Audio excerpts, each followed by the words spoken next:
예, 안녕하십니까. 예. 하나님은 승리를 미리 알려주시며 우리를 인도하시는 분이십니다. 상대성 원리로 유명한 엘버트 아인슈타인이 있습니다. 아인슈타인의 부모님들은 크리스찬이었습니다. 독일에서 태어났는데 그는 대학교는 스위스의 대학을 나왔습니다. 그리고 나중에 그는 미국에 이민을 가서 칼텍 연구소와 또한 그 프린스턴 대학에서 교수 생활을 했습니다. 상대성 원리로 유명해서 노벨 물리학상을 받았습니다. 아인슈타인은 이렇게 말했습니다. 나는 하나님의 생각을 알고 싶다. 나머지는 세부적인 것에 불과하다. 이렇게 말했습니다. 하나님을 아는 것이 아인슈타인에게는 가장 중요한 것이었던 것을 보는 것입니다. 나머지 것은 어쩌면 세부적이고 하찮은 것이었다 이겁니다. 하나님의 생각을 아는 것이 참 중요합니다. 우리가 이 세상을 살면서.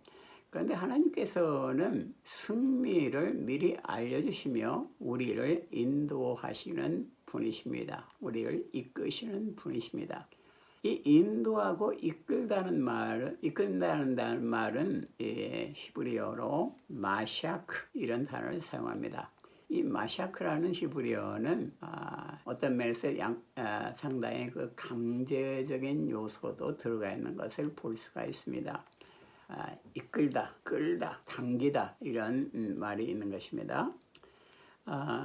어둠 속에서 우리는 빠져서 허우적거릴 때가 있는데 우리를 그런 어두움에서 끄집어내는 그런 의미도 있습니다. 하나님의 뜻을 모르는데 하나님께서 음성을 들려주는, 그래서 우리를 이끌어서 끄집어내어서 앞으로 전진하게 하는 그런 의미가 있는 것입니다. 이끈다, 이 인도한다는 것은 우리가 구약 성경에 보면은 하나님께서는 우리를 영원한 사랑 가운데서 인도하는 것을 볼 수가 있습니다. 예레미야 31장 3절에 보면은 옛적에 여호와께서 나에게 나타나 내가 영원한 사랑으로 너를 사랑하기에 인자함으로 너를 이끌었다 하였노라 이렇게 말했습니다. 우리는 우리의 삶이 숙명이지 않느냐, 또한 저주이지 않느냐, 나의 질가를 내가 받는 그런 인과응보적인 생각을 할 때가 많은 것입니다. 그러나 우리 하나님께서는 하나님의 자녀 이스라엘에게 나타나서 내가 영원한 사랑으로 너를 사랑하기에 인자함으로 너를 이끌었다 이렇게 말하고 있습니다.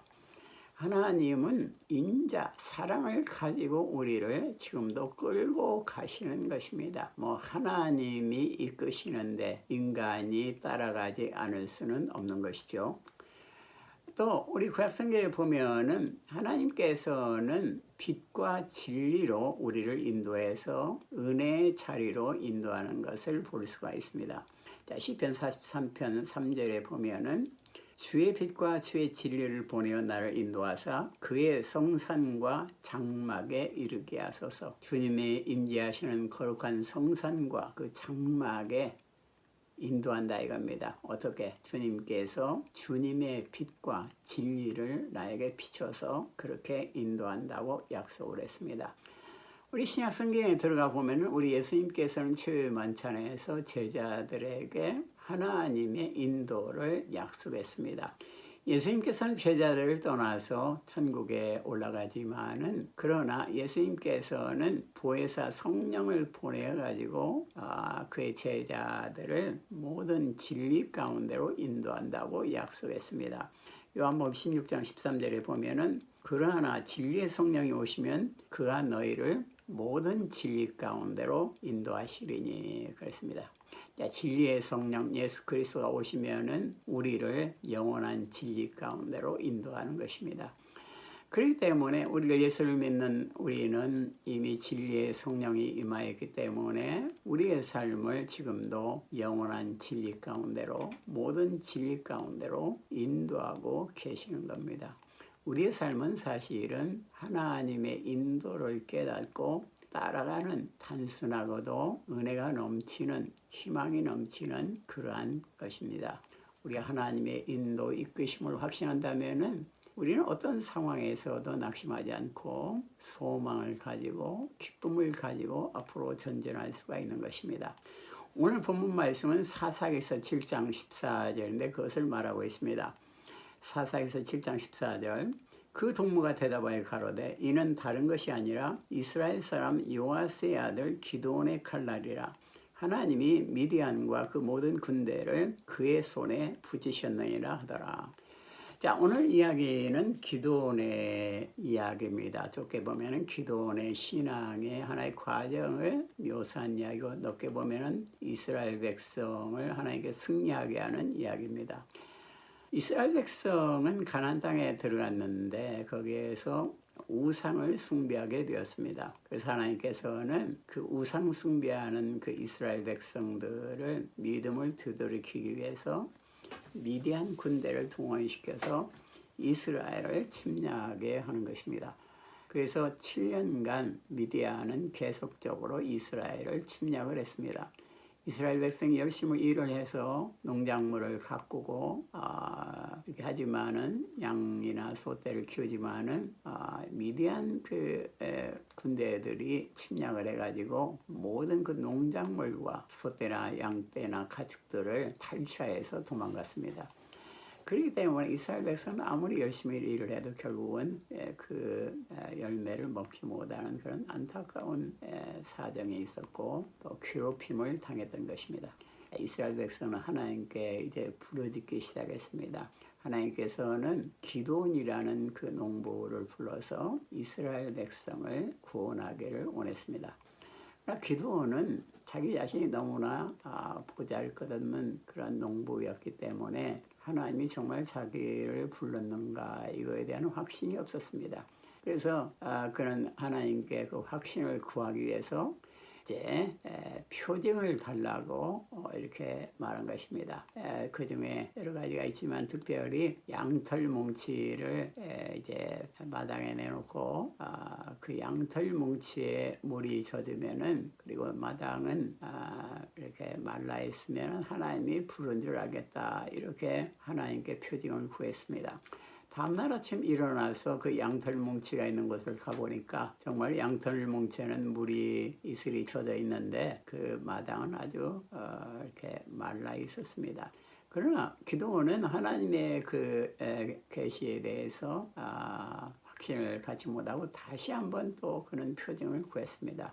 이번에는 양털 뭉치는 말라 있고 또 땅은 젖어 있다면 하나님의 뜻인 줄 알겠습니다. 뭐 이런 것은 객관적으로 생각한다면은 하나님의 뜻을 이제 확인하기보다는 뭐 이래도 하나님이 할 수 있을까 이렇게 이제 생각하는 그런 마음이 있었을지도 모르겠습니다. 자, 다음날 아침에 일어나서 기드온이 확인을 가보니까 정말 그 양털 뭉치는 아주 말라 있었는데 그 땅이 반대로 젖어 있었던 것입니다. 기드온은 하나님이 나를 부르는구나 이런 확신을 가지고 이제 하나님에게 순종하기를 원했습니다. 그래서 나팔을 불었는데 수만 명의 사람이 모여들었습니다. 그런데 하나님께서는 미디안 군대에 비해서는 아주 뭐 수만 명이 모여도 많은 수가 아닌데 그 군대를 다 해산시켜서 집으로 보내라고 그랬습니다. 한 10,000명 정도가 남았습니다. 그런데 하나님은 기드온에게 이 10,000명도 너무 많다. 너희가 10,000명을 가지고 전쟁을 해 승리한다면은 우리 군대의 힘으로 이겼다 이렇게 말할 것이다. 그래서 이들을 돌려보내고 그 중에서 300명만을 뽑으라 그랬습니다. 그래서 뭐 전쟁을 두려워하거나 뭐 전쟁에 가고 싶지 않은 사람은 다 집으로 돌아갔고 300명이 이제 하나님께 뽑힌 것입니다. 그런데 하나님은 기드온의 믿음을 더 단련하기를 원했던 것입니다. 하나님이 기드온에게 너 혼자 미디안 적진에 들어가서 그들을 살피고 오라. 내가 그 적진 가운데서 너에게 전략을 알려주겠다. 믿음을 주겠다. 말씀을 주겠다. 이렇게 말했습니다. 자, 기드온은 혼자 하기가 별로 이렇게 달갑지 않았던 것이죠. 근데 하나님께서는 너희 부하 하나를 데리고 가라 그랬습니다. 그래서 기드온은 자기 부하 하나를 데리고 이제 적진, 미디안 적진 그 골짜기로 가게 된 것입니다. 그것도 밤에 갔는데 얼마나 두려웠겠습니까? 그런데 그 적진에 가보니까 그 미디안 군사들이 그곳에 진을 치고 있는데 뭐 메뚜기 떼들처럼 많은 사람이 뭐 거기에서 진을 치고 있었고 그 숫자는 참 모래알처럼 해변의 모래알처럼 너무 수가 많아서 셀 수가 없을 정도였다고 그랬습니다. 기드온은 우리가 싸워봤자 지게 되는구나, 이거 할 수 없다, 이렇게 생각했을 것입니다.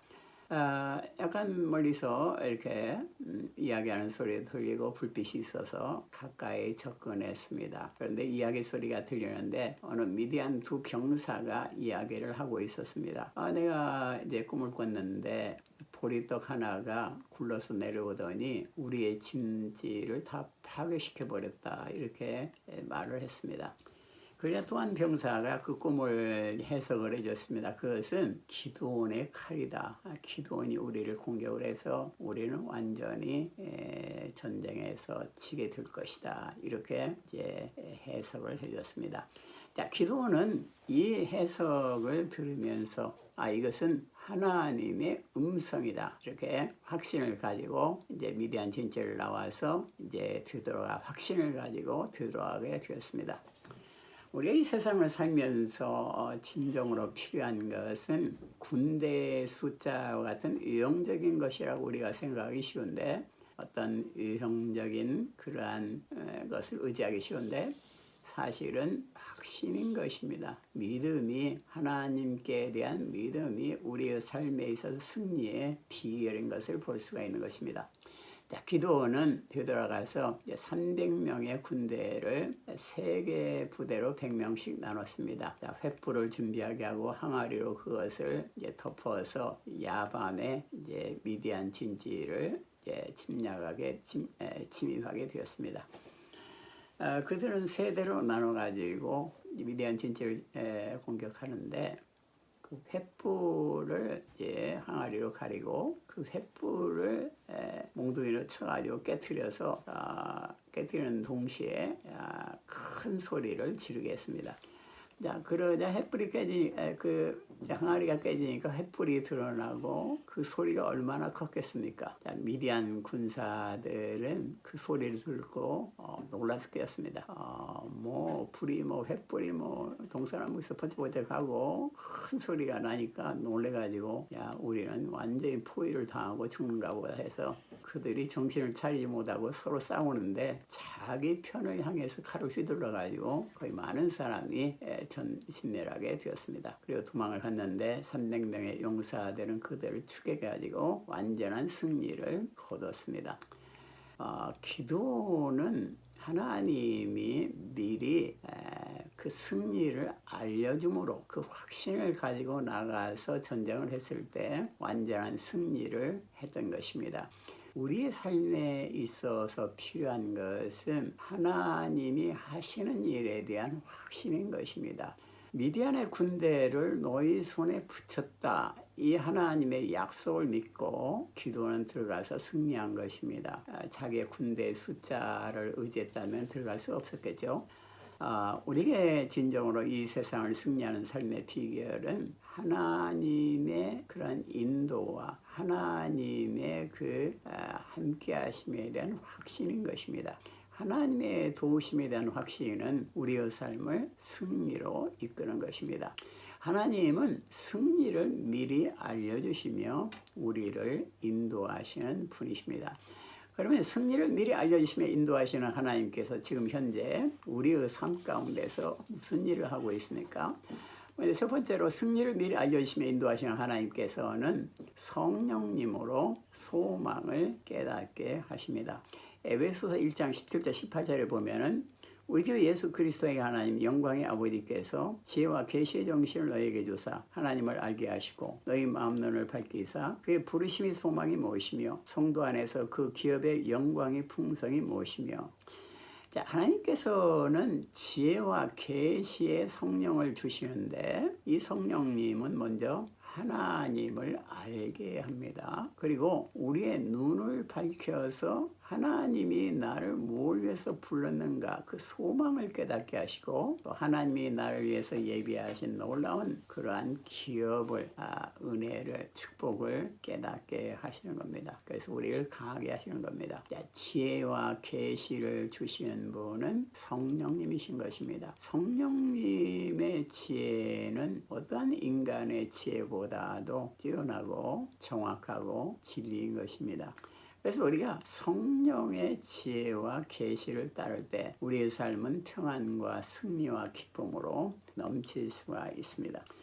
하나님은 성령으로서 우리에게 미래일을 미리 알려주시고 또 후련히 그 일을 이루신다고 이사야서 48장 33절은 말하고 있습니다. 자, 두 번째로 승리를 미리 알려주시며 인도하시는 하나님께서는 죄사함의 복음을 통해서 성령님을 부어주십니다. 자, 사도행전 10장 43절 44절에 보면은 저에 대해 모든 선지자도 증거하되 저를 믿는 사람들이 다 그 이름을 힘입어 죄사함을 받는다 하였느니라. 베드로가 이 말할 때에 성령이 말씀 듣는 모든 사람에게 내려오시니, 자, 성령님이 우리에게 지혜와 계시의 영을 주시는데, 지혜와 계시를 주시는데, 문제는 성령님이 어떻게 우리의 삶 가운데 충만히 넘칠 수가 있느냐의 문제인 것입니다. 성령이 우리에게 충만히 넘치는 길은 사실은 우리 인간의 어떠한 노력도 그 성령이 넘치는 그런 축복을 자의적으로 가져올 수는 없습니다. 성령이 넘치는 방법은 예수 그리스도의 죄사함, 십자가의 피 흘리심으로 나의 모든 죄가 용서되었다. 이것을 확실히 믿고 의지할 때 우리는 우리의 영혼이 정결케 되고 성령이 우리에게 충만히 임하는 것을 볼 수가 있습니다. 오늘 읽어드린 이 사도행전은 그것을 우리에게 확실히 가르쳐줍니다. 고넬료는 백부장이었고 가이사라 지역에서 일을 하고 있었는데 어느 날 주님께서 고넬료에게 내가 사람을 보내서 요바에 있는 그 베드로를 초청하라 그랬습니다. 그래서 이제 베드로에게 가서 이제 베드로에게 베드로를 초청을 했습니다. 베드로는 정오에 기도하는 중이었는데 기도하는 가운데 여러 가지 환상을 봤습니다. 베드로는 그 환상의 의미를 잘 깨닫지 못하고 환상에 따라서 이제 그것을 잡아먹으라는 소리가 들렸는데 그걸 잡아먹을 수 없습니다. 이렇게 거부를 한 때였습니다. 그런데 그때 노크 소리가 들리고 하나님이 깨끗게 한 것을 너가 속되다고 하지 말라 이렇게 주님의 음성이 들리면서 저 사람을 따라가라 그랬습니다. 그래서 이제 고넬료가 보낸 사람을 따라서 베드로는 고넬료의 집 가이사라로 가게 되었던 것입니다. 자, 고넬료의 집에서 베드로는 성경을 풀어서 해석을 해줬는데 그것은 바로 선지자들이 예언한 예수 그리스도에 관한 것이었습니다. 자, 예수님을 힘입어서 우리는 죄사함을 얻을 수가 있다. 이것을 이제 고넬료의 집안 사람들에게 얘기를 했던 것입니다. 성경은 바로 예수님이 왜 죽게 되었는가, 십자가에 죽은 것은 우리의 죄사함을 위해서 죽으신 것이다. 이것을 이제 베드로는 성경을 통해서 해석을 해줬던 것입니다.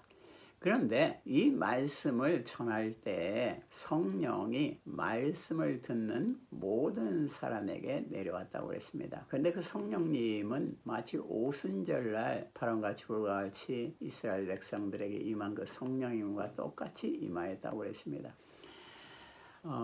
베드로가 예수 그리스도로 말미암아 죄사함을 얻었습니다. 이 복음을 전하자 그 고넬료 집의 사람들 모두에게 성령이 이렇게 오순절과 같이 임하였던 것입니다. 성령님은 예수 그리스도의 죄사함을 전할 때 우리 가운데 충만히 임하시는 겁니다. 여기 보면은 말씀을 듣는 모든 사람에게 성령이 임하였다고 했습니다. 예수 그리스도의 복음을 들을 때 성령이 우리에게 임하는 겁니다. 그래서 바울 사도도 이제 밀레도에서 에베소의 장로들을 마지막으로 초청해서 후별 설교를 할 때 마지막으로 부탁한 것이 그거였습니다. 그것은 주와 은혜의 말씀께 여러분을 부탁합니다. 그 은혜의 말씀은 여러분들을 든든히 세워서 모든 성도들에게 축복과 기업이 있게 할 것입니다. 이것을 설교를 했던 것입니다. 그 은혜의 말씀이라는 것은 사실은 예수 그리스도의 복음이었던 것입니다.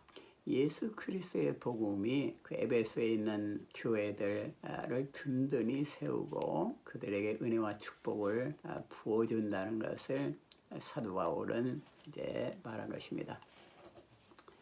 예수 그리스도의 죄사함의 복음은 지금도 우리에게 성령을 회복케 하시고 이 우리에게 임하신 성령님은 승리를 미리 알려주시며 우리를 인도하시는 분이신 것입니다. 자, 기도하겠습니다. 하나님 감사합니다. 우리에게 승리를 먼저 알려주시며 인도하시는 주님의 사랑을 감사를 드립니다. 예수 그리스도의 죄사함, 주님의 흘리신 피로서 우리의 모든 죄는 용서를 받았습니다. 우리의 모든 그러한 어두운 부분이 밝은 주님의 빛으로 밝아졌습니다. 우리는 주의 성령을 충만히 받게 되었습니다. 성령님이여 우리의 삶을 먼저 가시면서 인도하시고 또 우리에게 힘을 주시고 소망을 주셔서 승리하게 하여 주시옵소서. 주여 감사를 드립니다. 예수님 이름으로 기도드립니다. 아멘. 예, 감사합니다. 할렐루야.